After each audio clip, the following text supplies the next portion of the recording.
Good morning, guys. How you doing? You see the title today? You like it? How to be a kick-ass positive parent? I found an article on a blog named Raise Good. The lady's name is Tracy. Which I thought was pretty cool. I'd like to share it today with you guys. Step one was be authentic. Be yourself with your kids. Don't hide behind the illusion of being the perfect parent or father or parent. It doesn't exist. Let your kids see who you are, really. A real person with likes, dislikes, frustrations, strengths, and weaknesses. Her example was her son.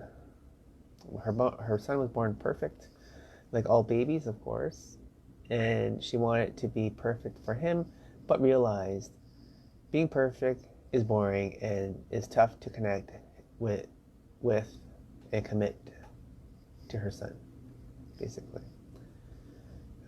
She has a quote here. There is no such thing as a perfect parent, so just be a real one. Apologize. Um, Basically, be able to apologize to your kid for not being perfect, and be respectful. Number three was make yes your default. You can't say yes all the time, but don't automatically say no either. Sometimes we don't let our kids to do something simply because it's inconvenient, not because it's unsafe or impossible. And while our needs are valid, it's important to find a balance so kids feel their needs are equally valued and considered. Try to find a way to turn a few no's into yeses, even though they're conditional. 4. Schedule a special time. Dr. Laura Markham suggests special time can transform kids' behavior. Special time deepens connection by giving kids their parents' undivided attention, which they desperately crave. How do you schedule special time?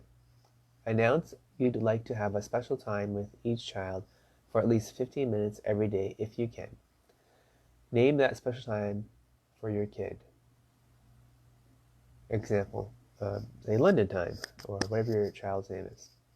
Alternate who decides what to do for a special time. One day you decide, the next day your child decides.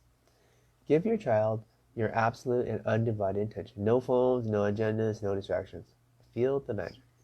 Ben and I have our own adventure time every weekend. We go on bike rides or walk around the park or go to the park. Awesome. 5.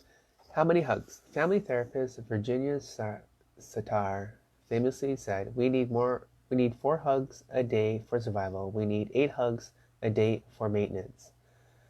We need 12 hugs a day for growth." Hug your child. Good morning, goodbye, and hello. Snuggle in bed at nighttime and on the couch, watching a movie. The 12 hug rule isn't exclusive to children either. Remember that children need most are 2 happy parents, so be openly loving in front of them. It's not only beneficial for your marriage, but also an valuable lesson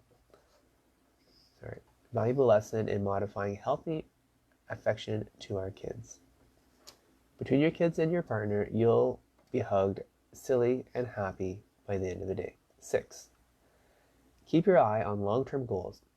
What are you doing? What are your long-term goals for your kids? For them to be happy, independent, healthy, confident, kind, loving, inquisitive, responsible, and balanced. Now imagine you are at your child's school or at the park. There are a couple of mothers around the corner who know your child. You overhear the conversation about your child. Pause for a moment. How would you like them to describe your child? I'm guessing you wouldn't want to hear, "He's such a good boy, never misbehave, he never bothers adults." How don't you don't hear a peep out of him? The fundamental question is whether we sometimes act as though this is what we want. In tough moments, it can help to remember your long-term goals for your kids and make difficult parenting decisions a little easier. We need to let our kids be kids, to play freely and develop into their full potential. To have an impression, opinion, should be celebrated, not squashed. A recent study found kids who frequently break the rules often go on to becoming educational overachievers and high-earning adults. Therapists also suggest strong-willed children are more likely to follow their instincts and do what feels morally right than following the crowd. Dare to be a positive parent. Authoritarian parenting techniques are popular because large parts of our society believe children must be controlled. It's a moral as well as a practical question beyond keeping our children safe to try to control them. Personally, I don't believe it is. And even if it were, it's not possible, at least not in the long run. Positive parenting techniques are the antidote. But by applying simple principles to bond with our children, to make them feel safe and secure, while setting the stage for them to grow into independent and confident adults.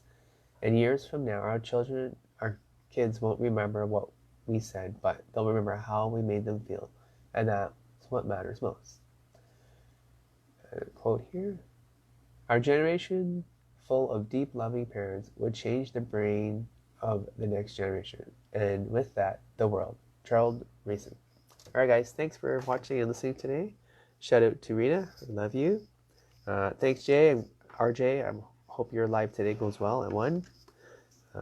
Hi Tina. Nice to see you today. Hi Roxanne. And John.